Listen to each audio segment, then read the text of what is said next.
नमस्कार सभी दर्शकों का बहुत बहुत स्वागत। एक बहुत बड़े लेवल की चर्चा आज मेष राशि पर होगी और आपको ऐसे ऐसे समीकरण देखने को और सुनने को मिलेंगे।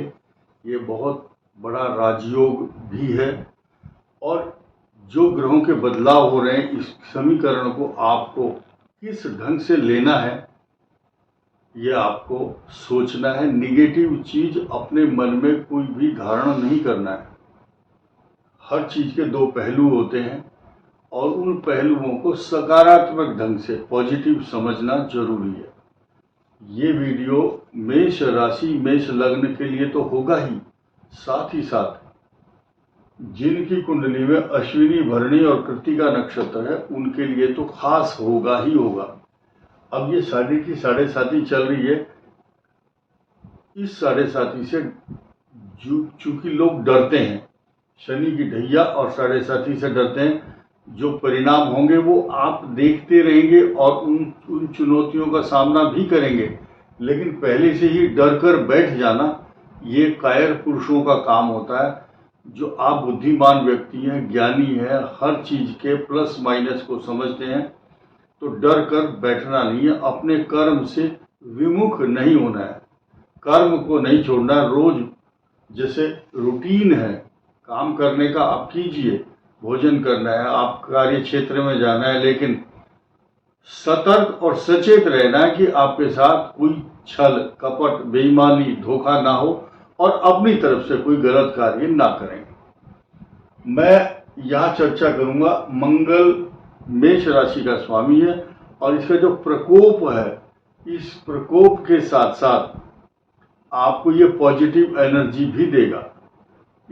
इस प्रकोप को ऐसे ढंग से प्रस्तुत करेगा मंगल जो आपके लिए दवाई भी बनेगा। लेकिन कुछ प्रकोप शब्द क्यों आया है? क्योंकि चार भाव को एकदम एट ए टाइम प्रभावित करता है। सूर्य और शुक्र नीच राशि पर हैं, इनके क्या साइड इफेक्ट होंगे और इनके पॉजिटिव इफेक्ट भी हैं, सुन लेना आप ध्यान से। और 5-11 शुक्र की जो छाया है, ये छाया ग्रह होते हैं राहु केतु, ये 5 और 11 हाउस में ये यहाँ पर अपने ट्रांजिट कर रहे हैं, तो इसको भी समझना होगा। साथ ही साथ यहाँ नवम पंचम की बात हो रही है। बृहस्पति और मंगल की जो परस्पर जो दृष्टि आदि संबंध हैं, ये एक नए राजयोग का निर्माण भी करते हैं। इस बात को सुनना जरूरी है। 5 बातें खास तौर से स्वास्थ्य से जुड़ी हुई, आपको अपने स्वास्थ्य का ध्यान रखना है क्योंकि पंचम भाव में केतु है। तो 5 चीजें, एक तो हेल्थ पर पूरा विशेष फोकस रखना जरूरी है और गणेश जी की उपासना करने से आपके रोगों पर विजय भी आप प्राप्त कर सकते हैं। दूसरा है आपका रोजगार और नौकरी।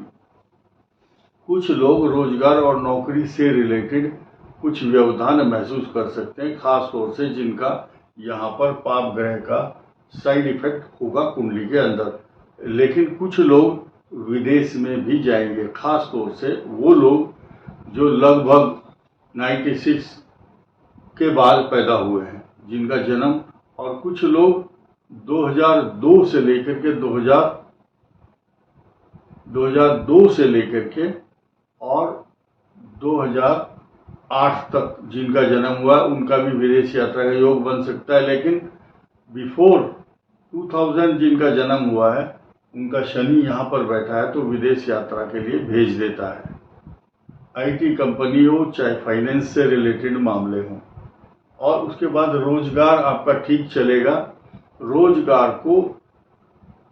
रोजगार में कुछ पुश करने के लिए मंगल ग्रह 13 तारीख के बाद आपको कई प्रकार की उपलब्धियां भी देगा, क्योंकि मंगल की यहाँ पर दृष्टि होगी और इसका स्वामी यहाँ द्वादश भाव में, यहाँ से पराक्रम भाव में है। और इसके अलावा तीसरा है पैसा, ये फाइनेंस हाउस है। फाइनेंस हाउस का जो लॉर्ड है ये नीच राशि में रहेंगे शुक्र, और 9 अक्टूबर से और 2 नवंबर तक ये शुक्र नीच राशि में होना और सूर्य नीच राशि में होना, इन दो मैंने अभी बताया था कि इनके पॉजिटिव इफेक्ट भी आप देखिए। शुक्र की यहाँ उच्च दृष्टि भी है सूर्य की यहाँ पर मेष राशि को उच्च दृष्टि से देखते हैं, ये पॉजिटिव इफेक्ट हुआ। तो सुरक्षित और संरक्षित, प्रफुल्लित, आनंदित करने वाले ये दो ग्रह इन भावों को जहाँ टॉर्चर करते हैं या कष्ट देते हैं, वही दो इन भावों की वृद्धि भी करते हैं, क्योंकि इन जहाँ जो नीच राशि में ग्रह बैठता वहाँ से सप्तम भाव उच्च दृष्टि भी डालते हैं। तो ये प्रकोप और सूर्य शुक्र का प्रभाव मैंने बताया। अब आइए राहु केतु की छाया और साया क्या है आपके ऊपर। साढ़े साथी से डरने की आवश्यकता नहीं है। ये राहु केतु जहाँ इनकम हाउस में वृद्धि कर रहे हैं, वहीं आपकी संतान, एजुकेशन और पेट का रोग और स्वास्थ्य को खराब करते हैं।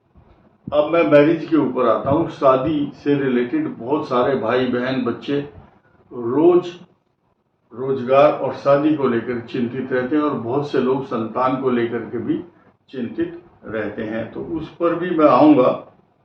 फिलहाल आप समझिए, मैरिज से रिलेटेड जो मामले हैं वो आपके लिए शुभ परिणाम देने वाले हैं 6 दिसंबर से पहले। और 6 दिसंबर से पहले ऐसे योग बन रहे हैं। कब? 18 अक्टूबर तक इस नवरात्र में भी योग बनेगा।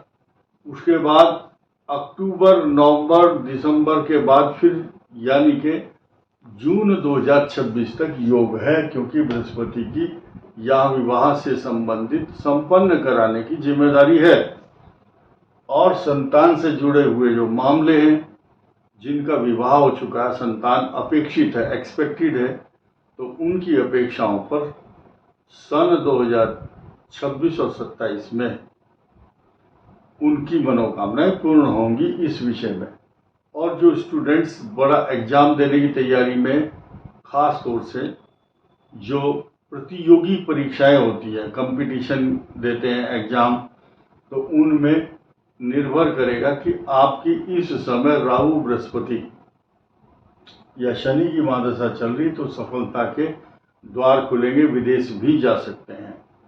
बाकी कॉम्पिटिटिव जो एग्जाम दे रहे हैं, उसमें अगले 4 महीने इतनी सख्त मेहनत करनी होगी, पूछो मत। और ये मंगल आपके लिए प्लस पॉइंट बना हुआ।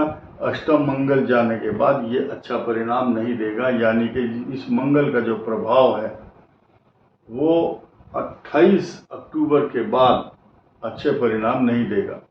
और 17 अक्टूबर को सूर्य यहाँ पर नीच राशि में आएंगे, और ये 16 नवंबर तक दोपहर 3:36 1:36 पर यहाँ से ट्रांजिट होकर के अष्टम भाव में आ जाएंगे। वहाँ पर दो ग्रहों की युति बनेगी उस समय, यानी कि सूर्य भी यहाँ पर होंगे और मंगल भी। दो ग्रह ये अच्छे परिणाम नहीं देंगे अष्टम भाव में। फिलहाल जो शुक्र नीच राशि में बैठे हैं और सूर्य का नीच राशि में होना, इन भावों के लिए ये जो दो भाव हैं, यह सकारात्मक परिणाम नहीं देगा। आपको क्या करना है? सफ़ेद वस्तुओं का दान करना, और शनिवार के दिन अपना मुख सरसों के तेल में देख करके अपने मुख की छाया उसमें डल जाए, पड़ जाए तेल में, उस तेल को पीपल के वृक्ष के नीचे दीपक के रूप में, बड़ा दीपक मिट्टी का लेकर के जला सकते हैं। कुछ लोगों का प्रश्न है, क्या हम सरसों का तेल शनि के लिए घर में जला सकते हैं?